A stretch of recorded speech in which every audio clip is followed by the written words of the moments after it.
ரீச்சா உணவு திருவிழா, Reecha food festival, ஜாழ்ப்பாணம் ரீச்சா பாஸ்கரன் அவர்கள் உடைய இந்த உணவு ஃபெஸ்டிவல், உணவு திருவிழா, இது தொடர்பாகத்தான் இப்போ ட்ரெண்டிங்.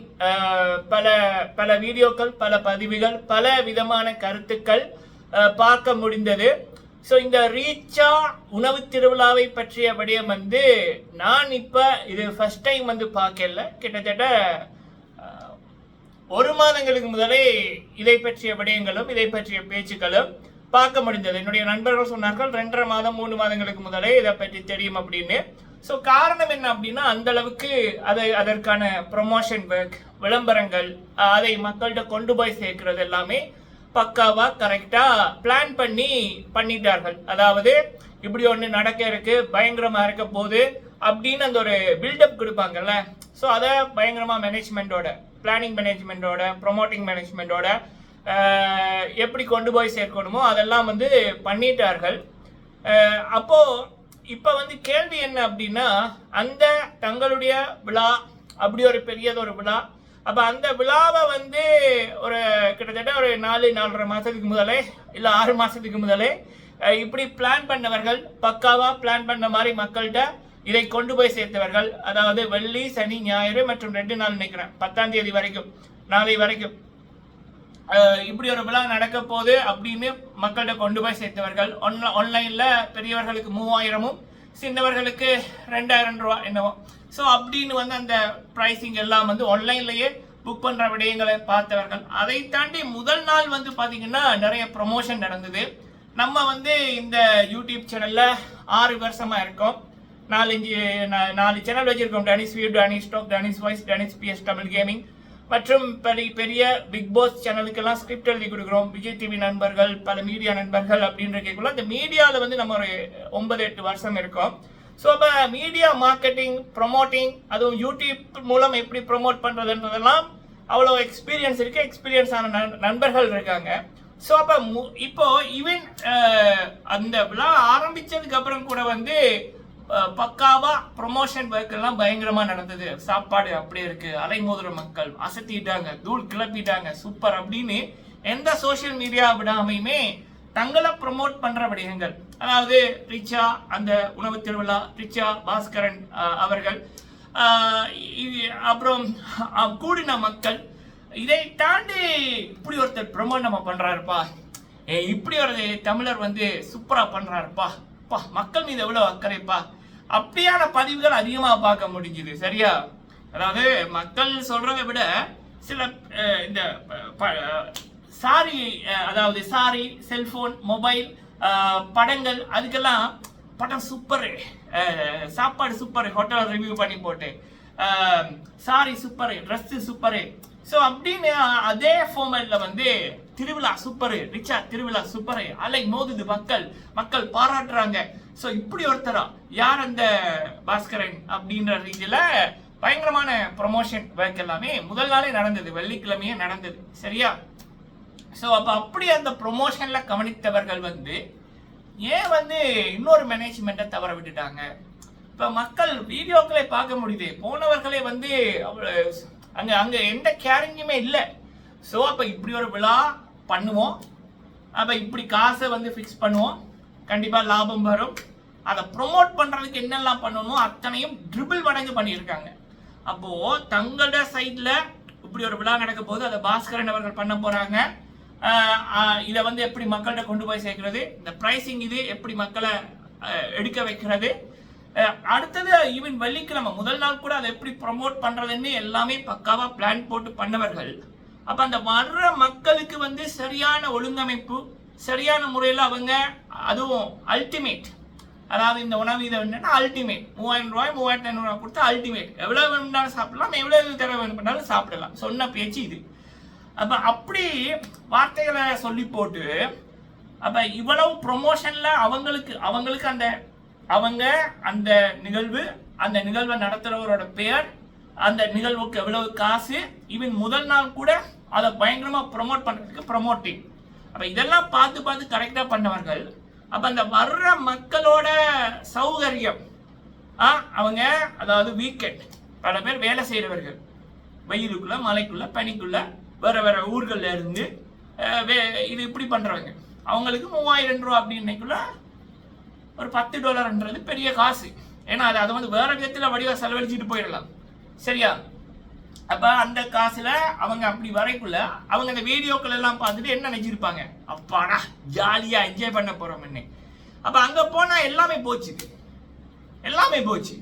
நிம்மதி போச்சு, சாப்பாடு கிடைக்கல, காசு போச்சு, அதுக்குள்ள மன நிம்மதி இல்லை. இதை தாண்டி அந்த கூட்ட நெரிசலை பார்த்தீங்க அப்படின்னா இல்ல குழந்தைகள்ல இருந்து பெரியவங்க வரைக்கும் போயிருக்காங்க. ஏதாவது உயிர் இதுவோ இல்ல கை இது அடிபட்டுச்சுன்னா அது எங்க போறது, எங்க போறது? அப்ப தங்கட விழாவை இப்படி ப்ரொமோட் பண்ணின காட்டின ஆர்வம், அந்த விழாவை நடத்துறவர் யார்? பாஸ்கரன். யார் இந்த பாஸ்கரன்? தமிழர். அப்படி இப்படின்னு அவரை பெருசா வீடியோல கொண்டு போய் அதெல்லாம் ப்ரொமோஷன் வேக்யா, அதெல்லாம் ப்ரொமோஷன் வேக். நம்ம மீடியாவில் இருக்கிறவர்களுக்கு தெரியும், இந்த யூடியூப்ல ஊறி போனவர்கள் மீடியாவில் இருப்பவர்களுக்கு தெரியும். பக்காவா வந்து யாரை பிடிச்சு எப்படி எப்படி ப்ரொமோட் பண்ணணுமோ அதெல்லாம் பண்ணாங்க, தப்புன்னு நான் சொல்லல. ஆனா இப்ப உங்களை நம்பி உங்களோட ப்ரொமோஷனை பார்த்துட்டு நம்பி வர்ற மக்களுக்கு நீங்க ஒன்றுமே பண்ணலையே. ஏதோ படத்துக்கு இந்த நம்ம சூப்பர் ஸ்டார் தலைவர் ரஜினிகாந்த் சார் அவர்களுடைய அந்த மன்னன் படம் இருக்குல்ல, அதுல கவுண்டமணி சார் அவர்களும் சூப்பர் ஸ்டார் ரஜினிகாந்த் சார் அவர்களும் நம்ம இளையதளகம் பிரபு சார் அவர்களுடைய சின்ன தம்பி படத்துக்கு போனா அந்த செயின் கிடைக்குமா, முதலாவது டிக்கெட் எடுத்தா செயின் கிடைக்குமா, முதலாவது டிக்கெட் எடுக்கிற ஒரு செயின், ரெண்டாவது டிக்கெட் எடுக்கிறவருக்கு மோதிரம். அப்ப அந்த கூட்டத்துக்குள்ள அடிடா அப்படிடான்னு போட்டு சட்டை கிழிஞ்சி போட்டிருந்த அந்த கூலிங் கிளாஸ் கிழிஞ்சி போட்டு செயினி மோதிரம் அப்படின்னு 2 பேரும் முன்னுக்கு போயிருப்பாங்களா? அப்படித்தான் இருக்குதுயா அதுல.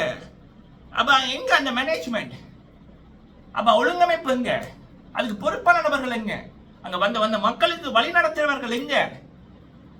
இந்த ஸ்கூல் படிக்கக்குள்ள இந்த பெல் அடிச்சோடனே இப்ப நம்ம வந்து அடிடா அப்படிடான்னு பிடிச்சிட்டு ஓடுவோம் கேண்டீன்ல வந்து. என்ன சாப்பாடு முடிஞ்சிடும், சாப்பாடு முடிஞ்சிடும். அண்ணா அண்ணா பட்டிஸ் அண்ணா, அண்ணா அண்ணா அண்ணா ரோல் அண்ணா, அண்ணா அண்ணா இந்த ரொட்டி அண்ணா அப்படின்னு நம்ம சண்டை பிடிப்போம் இல்ல, அதை விட மோசமா இருந்தது. ஸோ அப்போ ஒரு பெரியவங்க லண்டன்ல இருந்து வந்திருக்காங்க, பெரிய பணக்காரங்க, இப்படி பண்றாங்க அப்படி பண்றாங்க அப்படின்னு பெரிய ஒரு விளம்பரம் வந்தா இது. ஆனா இங்க மக்களோட கேரை, மக்கள் மீது இங்க அக்கறை இருக்குன்னா 0 அக்கறை. அதை பத்தி கேரே பண்ணல. நம்ம வேலை என்ன, நமக்கான விளம்பரம், நமக்கான பப்ளிசிட்டி.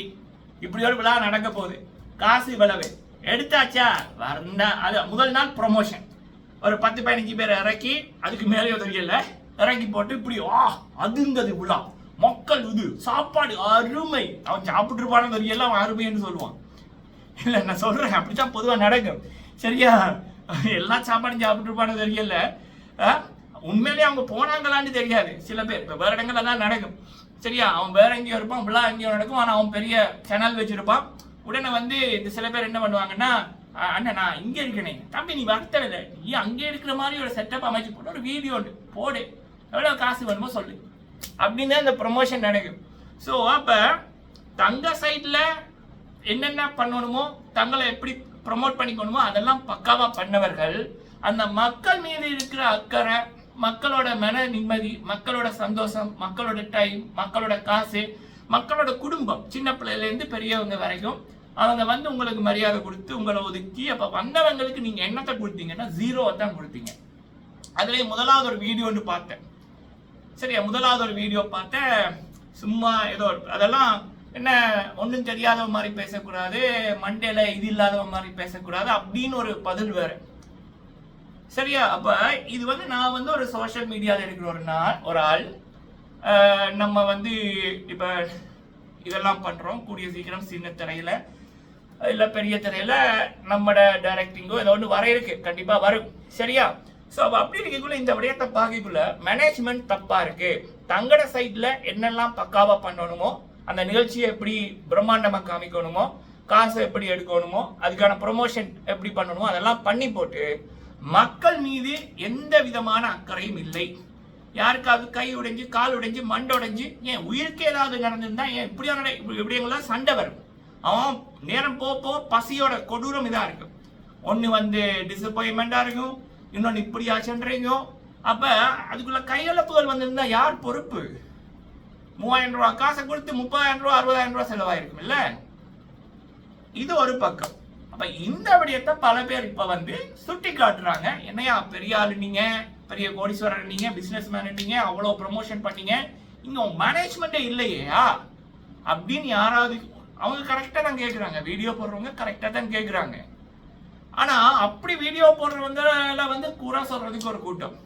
ஏன்னா இப்படியான ஒரு ஒழுங்கின்மை சரியில்லை, மேனேஜ்மெண்ட் சரியில்லாத விடயத்தை பேசினாதான் நாளைக்கு இவங்க மட்டுமில்ல யாரா இருந்தாலும் இதை ஃபர்ஸ்ட் வந்து மைண்ட்ல வைப்பாங்க. அன்னைக்கு அப்படி நடந்தது, அப்ப நம்ம ஃபர்ஸ்ட் மக்களை கரெக்டா ஒழுங்கமைக்கணும், சரியா பிளான் போடணும், அவங்களோட திருப்தி முக்கியம். அவங்க திருப்தி பட்டாதான் நம்ம திருப்தியா நம்ம எண்ணத்தை நோக்கி என்ன காரியத்துக்காக இந்த விழாக்களை வச்சோமோ அதை சரியான முறையில பண்ண முடியும்னு நீங்க மைண்ட்ல ஒரு எண்ணத்தை வச்சுக்கிட்டு இப்படியான விடயங்களை நடத்துவீங்கல்ல. நீங்க மைண்ட்ல ஒரு விடயத்தை வச்சுக்கிட்டு இப்படியான விழாக்களை மக்களிடம் வச்சு அதன் மூலம் மக்கள்கிட்ட போய் சேரணும் அப்படின்னு பண்ணுவீங்கல்ல. இவன் அது கூட நீங்க மக்களை சரியான முறையில திருப்திப்படுத்தினாதான் மக்களுக்கு வந்து ஒரு இதோண்டு வரும், இவர் அவர் இல்லைன்னு. இல்லைன்னா மக்களோட வெறுப்பத்தை நீங்க சம்பாதிச்சா இருக்கு. இப்ப அதைத்தான் சம்பாதிச்சிருக்கீங்க. அப்ப இத வந்து பல பேர் பேசினாத்தான் இன்னொரு தடவை மக்கள் பாதிக்கப்படாம இருப்பாங்க. மக்கள் மட்டுமில்லை, இப்படி விழாக்களை நடத்துறவங்களுக்கும் ஒரு பயம் ஒன்று இருக்கும். அந்த பயம் வந்து அவங்களை சரியா நடத்த வைக்கும். அப்ப இத பல பேர் பேசணும். அப்ப பேசுறவங்க கரெக்டா தான் பண்றாங்க. சரியா? சரி, அப்ப இதுக்குள்ள நான் உதவி யூடியூபர்ஸ் நான் ஏன் கொண்டு வர்றேன்னா, இதுக்குள்ள நிறைய விடயங்கள் இருக்கு. அதாவது ஒண்ணு வந்து ஃபேமஸ் ஆறது அப்படின்னு, இன்னொன்று வந்து வருமானம், காசு அப்படின்னு நெக்கச்சக்கமா இருக்கு. ஸோ அப்போ இதில் நான் வந்து லண்டனில் இருக்கிற ஒரு உறவு, ஒரு பத்திரிகையாளர் நண்பர், அவங்க கூட பேசக்குள்ள இப்போ இந்த விடயம் மக்கள் கேள்வி கேட்குறாங்கல்ல, அதே மாதிரி தானே இந்த பிரபல உதவி யூடியூபர்ஸோட திடீர் பணக்காரர்களோட பித்தலாட்டங்களை கேள்வி கேட்கணும்னு அவங்க எவ்வளவு தூரம் கொடுமை பண்ணியிருக்காங்கன்னு ஒரு விடயம் சொன்னாங்க. அதாவது இந்த பிரபல உதவி யூடியூபர்ஸ், உலகெங்கும் இருக்கிற பிரபல யூடியூபர்ஸ், இந்த help to helpless, help to poor people உதவி யூடியூபர்ஸ் என்றிருக்கிற நபர்கள் நோயுற்றவர்களை கிட்டத்தட்ட 1 வருடம் 2 வருடங்களாக ஒரு நம்பிக்கை கொடுக்குற மாதிரி கொடுத்து அவங்கள ஒரு 10, 12, 15 வீடியோக்கள் தொடர்ந்து போட்டிருப்பாங்க. ஒரு மணித்தான வீடியோ, 50 நிமிஷம் வீடியோ, தம்பிக்கு உதவுங்க, தங்கச்சிக்கு உதவுங்க, காசு அனுப்புங்கன்னு. ஆனா அவங்க அந்த இவங்களை வச்சு வீடியோ எடுக்கிற காலத்துல முதலே அவங்களுக்கு உதவி கிடைச்சிருந்தா அந்த உயிர்கள் தப்பி இருக்கு.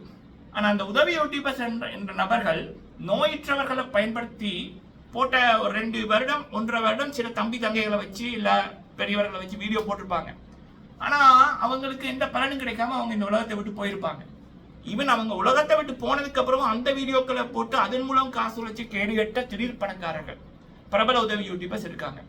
அப்ப அந்த நோயுற்றவர்களை வச்சு இவங்க ஒரு 10 வீடியோ போட்டாங்கன்னா ஒரு வீடியோக்கு குறைஞ்சது 6 லட்சம் படி 60 லட்சம் அந்த நோயுற்றவர்களை வச்சே உழைச்சிருப்பாங்க. இன்னொன்று வந்து அந்த நோயுற்றவர்களை தேடி போய் வீடியோ எடுக்கக்கூடிய இவங்கட இந்த பிரபல உதவி யூடியூபர்ஸோட ஓன் மணி ஃபிக்ஸில் கோடிக்கணக்கில் இருக்கு. அப்போ இதுவும் தப்பு தானே? இதுவும் தப்பு தானே? ஒரு நோயுற்றவனோட வாழ்க்கை அழிகிறதுக்கு இந்த பிரபல உதவி யூடியூபர்ஸ் காரணமா இருக்காங்கல்ல. ஏன்னா அவனை இவன் யூஸ் பண்ணிக்கிறான். இவன் மனசாட்சி இருந்திருந்தா, நல்லவனா இருந்திருந்தா இவன்ட காசுலயே அவன் உதவி பண்ணியிருப்பான். அப்ப இவன் பண்ணல, அந்த அந்த நோயை நீடிக்க இவன் வச்சிருக்கான் அப்படின்னு ஒரு லண்டன்ல இருக்கவங்க கேட்டாங்க. அது 100% உண்மை. அடுத்தது ஏழைகளுக்கு உதவுறோம் அப்படின்ற இந்த உதவி யூடியூபர்ஸ் பண்ண இதுல அந்த ஏழைகள் அப்படியே இருக்காங்க, இல்ல அதை விட கேவலமா இருக்காங்க. ஆனா இவனுங்க தான் கோடீஸ்வரன் ஆயிருக்காங்க. அது ஒண்ணு, அந்த ஏழைகளை வச்சு இவங்க வீடியோக்களை போட்டு கோடிக்கணக்கில் உழைச்சது 3.5 வருடத்துக்குள்ளேயே இவங்களுடைய குடும்பம் அந்த ஏழைகளை யூஸ் பண்ணிக்கிட்டது. இந்த ஏழைகள் மூலம் இவங்களுக்கு கிடைச்ச வெளிநாட்டு பணக்காரர்கள் பெத்த தாய் தந்தைய வேலைக்காரி மாதிரி வச்சிருப்பான். ஆனா வெளிநாட்டுல இருக்க பணக்காரிகளை அம்மா முறை சொல்லி கொண்டாடுவான். ஏன்னா காசு அப்படி அவங்கள்ட்ட இருந்து பாசத்தை காமிச்சு வெறும் வேஷத்தை காமிச்சு அதன் மூலம் லட்சங்களை கறந்தது. இவங்களோட கோடிக்கணக்கிலேயே பிக்ஸ்ல காசு இருக்கு. ஆனா அதை விட்டுட்டு அப்பனுக்கு ஆபரேஷன் பண்ண காசு இல்லை, கண்ணு தெரியாம போச்சு, கூட தாய்க்காரியோ தகப்பனோ அவனும் நடிப்பான், கண்ணு தெரியாம போச்சு, ஆத்தா விழுந்துட்டா, அப்பா விழுந்துட்டான், தம்பி அடிபட்டு கிடக்குறான், தாத்தா ஹாஸ்பிட்டல்ல அப்படின்னு வீடியோக்களை போடுறது என்ன, அந்த புலம்பெயர்ந்த உறவுகள் இவங்களுக்கு காசு அனுப்ப முடியும். அது ஒரு சீரியலா போகும். அப்படி ஒவ்வொரு நாளுமே ஒரு வீடியோ போயிருக்கு. அது யூடியூப்ல இருந்து ஒரு பக்கம் லட்சக்கணக்கில், ஒரு வீடியோக்கே 6 லட்சம். அடுத்து அந்த வீடியோக்களை பார்த்து புலம்பெயர்ந்த உறவுகள் 2 லட்சம் 3 லட்சம், எனக்கு தெரிஞ்சு ஒரு 10 லட்சம் அனுப்பினவங்களே இருக்காங்க. அவங்க சொல்றாங்க இவங்களுக்கு யூடியூப் மூலம் குறைஞ்சது ஒரு வீடியோக்கு 6 லட்சம் வருமானம் எனக்கு தெரியல. அப்ப மாத வருமானம் வந்து எங்கேயோ கோடிக்கு மேல, இதெல்லாம் எனக்கு தெரியல. ஆனா நானே இவங்களோட அப்பனுக்கு சோமிலண்டு போட்டு நான் 10 லட்சத்தை கொடுத்துருக்கேன். இதெல்லாம் நினைக்க கவலையா கிடக்கு, இப்படி ஏமாத்தி இருக்காங்களே அப்படின்னு. அடுத்தது இந்த காவாலி கூட்டத்தை உதவி செய்பவர்கள் நல்லவர்கள் நம்பி பல வெளிநாட்டு உறவுகள் அவங்களோட வீட்டு பிள்ளைகளை வந்து இதோட பேச விட்டு அங்க பெண் மோசடிகள் நடந்திருக்கு. பெண்கள்கிட்ட நீ என்ன பெரிய நயன்தாராவா, உன்னை RAP அங்கால 2 எழுத்து வரும், அது பண்ணிடுவேன். நான் 10 பேர்கிட்ட அசிங்கமா நடந்தா கூட என்னை கட்டிக்கிறவள் கட்டிக்குவாள், எதுவுமே சொல்ல மாட்டாள், அப்படி பேசுறது, வீடியோக்காக அள்ள வைக்கிறது, நடிச்சாமத்துல பட்டாசு போட்டு அடுத்தவனோட நிம்மதியை கெடுக்கிறது, உயிருக்கு ஆபத்து வர பண்றது, வீடியோக்காக ஏழைகள் அள்ள வைக்கிறது, இரட்டை அர்த்த வார்த்தைகள் பேசுறது. அப்ப இப்படிப்பட்ட காவாலிகள், சமூகத்துக்கு சீர்கேடான நபர்கள் ஏழைகளை எப்படி ஏமாத்திருக்காங்க. ஏழைகளுக்கு கொடுத்த காசுல 75% எடுத்துட்டு 25% கொடுத்ததா இருக்கட்டும், குடும்பமா சேர்த்து ஏழைகளை வச்சு இவனுங்க கோடீஸ்வரங்களா இருக்கட்டும், இதுவும் மூலம் இல்லானே, இதுவும் தப்பு தானே அப்படின்னு கேட்டாங்க. ஆமா அது தப்பு, பயங்கர தப்பு. எப்படி இப்ப பல பேர் வந்து இந்த ஏழைகளை மக்களை பிசினஸுக்காக யூஸ் பண்றாங்களோ, இந்த பிரபல உதவி யூடியூபர்ஸ் என்ற 95% பேர் காவாலி கூட்டமும் இதைத்தான் பண்ணி கொண்டிருக்கு. அதுல கொடுமை என்னன்னா, டாக்டர்ஸ் இன்ஜினியர்ஸுக்கு 6 லட்சம் மாத வருமானம் தெரியாது. ஆனா அந்த பிரபல உதவி யூடியூபர்ஸோட இருக்கிற அல்லக்கைகள் அடியாட்களுக்கு 5.5 லட்சம் 6 லட்சம் மாத சம்பளம். இதை தாண்டி ஆன்டிமேன்களோட கவனிப்பு, ஐபோனு, லேப்டாப், செயின் அப்படி கொடுக்கிறது. இந்த சில அல்லக்கைகள் கல்யாணம் வந்து கள்ள கல்யாணம் எல்லாம் ஆயிருக்கும் அதுகளுக்கு. ஆனா அதை மறைச்சி போட்டு வெளிநாட்டு பிள்ளைகளை கல்யாணமாக இல்லைன்னு சொல்லி ஏமாத்தி கொண்டு தெரியுதுகள், அப்படியும் காசு பறிக்குதுகள். அப்ப இதுவும் தப்பு தானே தம்பி அப்படின்னு கேட்டாங்க. ஆமா 100% தப்பு. சரிங்களா? அப்ப நான் இந்த ஒரு ட்ரெண்டிங் டாபிக்ல இந்த தேடியட்ட சில காவாலிகள், பிரபல உதவி யூடியூபர்ஸ் 95% காவாலிகளோட பித்தலாட்ட வாழ்க்கையை பத்தியும் அது நான் இதுல ஷேர் பண்ணிக்கிறேன். முடிஞ்ச வரை நீங்க இருக்கிற இடங்கள்ல இதை பத்தி பேசுங்க. நன்றி.